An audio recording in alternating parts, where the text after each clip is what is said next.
So I have 2 litres of water here to represent our atmosphere.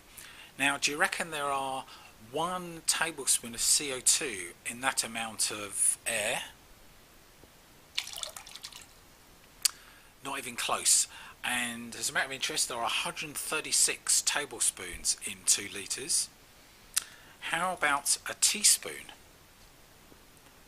of CO2? Again, wrong, and there are over 400 teaspoons in the 2 litres. In fact, there is less than half a teaspoon of CO2 in the equivalent amount of air. That's a tiny amount. Now think about it another way. Imagine you're camping out on a nice clear night under the stars with your sleeping bag, and the single sheet of paper towel at the front there is your sleeping bag. Now also imagine that represents again the air in the atmosphere. So how small would that shrink if it was just the CO2?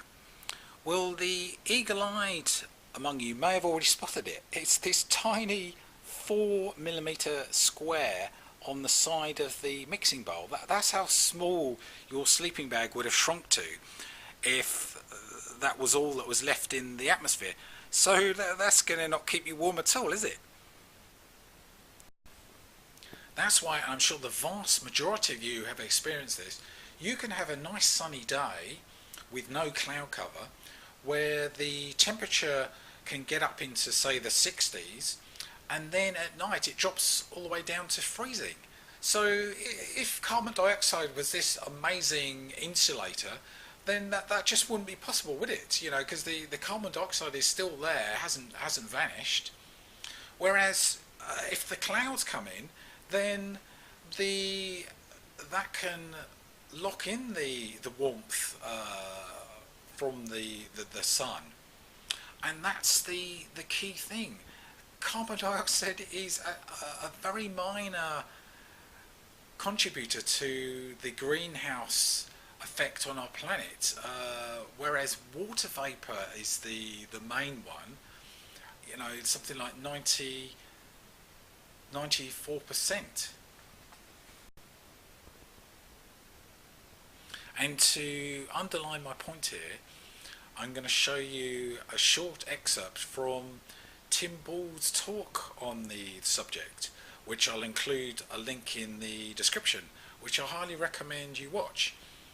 I've also included a link to the founder of the Weather Channel, who we sadly lost this year, who was also very outspoken on this subject, and he did an excellent documentary on it, and again I'll include the link to that.